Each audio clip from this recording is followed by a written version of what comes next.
Hello viewers, সবাই কেমন আছেন? আশা করি সবাই ভালো আছেন। তো আমরা আজকে যাইতেছি কুমিল্লা জেলার নাঙ্গলকোট থানায়। আর সেখানে কেন যাচ্ছি এটাও আপনাদেরকে জানাবো। তো ভিউয়ার্স, আমাদের বাড়ি থেকে নাঙ্গলকোট যাইতে প্রায় 70 কিলোমিটার, তাই আমরা আজকে সিনজি দিয়ে যাইতেছি। তো সিনজি দিয়ে যাওয়ার পথে আশেপাশের রাস্তাগুলো অনেক সুন্দর লাগতেছে, তাই একটু ভিডিও শুট নিয়ে নিলাম। তো আপনাদের কাছে রাস্তাগুলো কেমন লাগতেছে কমেন্টে বলে যাবেন। তো ভিউয়ার্স, দেশে অনেক গরম পড়তেছে, এই গরমে দিয়েও দেখি এক ভাই কাঁঠাল নিয়ে যাইতেছে। তো ভিউয়ার্স, আমাদের চাঁদপুর কচুয়াতে মাছ চাষ করা হয় বেশি, তাই আমাদের এদিকে অনেক প্রজেক্ট আছে। তো আপনাদেরকে একটু প্রজেক্ট গুলো দেখাইলাম। তো আশেপাশের ভিউ গুলো আমার কাছে অনেক ভালো লাগতেছে। আপনারাও আমাদের চাঁদপুরে আসবেন, আইসা ঘুরে যাবেন। তো ভিউয়ার্স, আপনারা জানেন আমাদের বাড়ি হচ্ছে চাঁদপুর, ইলিশের বাড়ি চাঁদপুর। তো আমাদের চাঁদপুরে অনেক কিছু দেখার মতো আছে, আপনারা আসবেন, আইসা ঘুরে যাবেন। আর আমাদের চাঁদপুর জেলায় আইসা বিখ্যাত মাছ ইলিশ মাছ খেয়ে যাবেন। আর ভিউয়ার্স, আমরা এদিক দিয়ে আস্তে আস্তে কুমিল্লা লাকসাম থানায় এসে পড়ছি।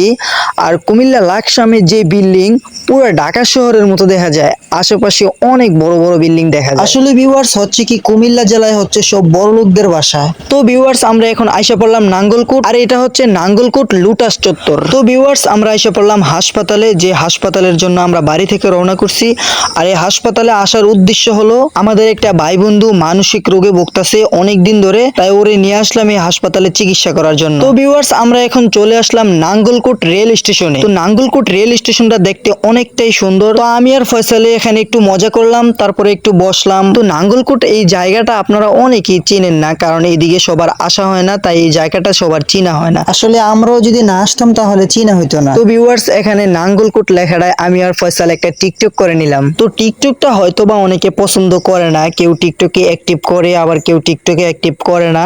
এই যার যেটা পছন্দ সে সেটাই করে, এটা যার যার ব্যক্তিগত ব্যাপার। তারপর আমরা এখান থেকে ফ্লাইওভারের দিকে গেলাম, ফ্লাইওভারে এক পা দুপা করে হেঁটে হেঁটে উঠলাম।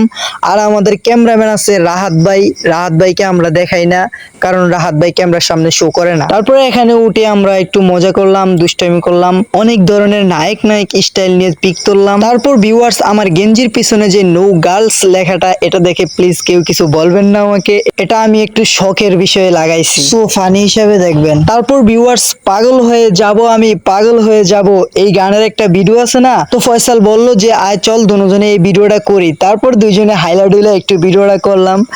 জানি ভিডিওটা সুন্দর হয় নাই, তারপরও ভিডিওটা এখানে শো করলাম। তো ভিউয়ার্স, আমরা এখন চলে যাব, কারণ আমাদের হাতে সময় কম। আমরা হাসপাতালে সিরিয়াল দিয়েছি, সিরিয়ালের সময় হয়ে গেছে। আমরা এখন চলে যাব হাসপাতালে, হাসপাতালের কাজ শেষ করে আমরা চলে যাব বাড়িতে। তো আজকের ভিডিও এই পর্যন্তই। সবাই ভালো থাকবেন, সুস্থ থাকবেন, আর সবাই আমার পেজটাকে ফলো করবেন। আর যারা আমার ইউটিউব চ্যানেলে ভিডিওটা দেখতেছেন তারা আমার ইউটিউব চ্যানেলটাকে সাবস্ক্রাইব করবেন। আল্লাহ হাফেজ, দেখা হবে নেক্সট কোনো ভিডিওতে।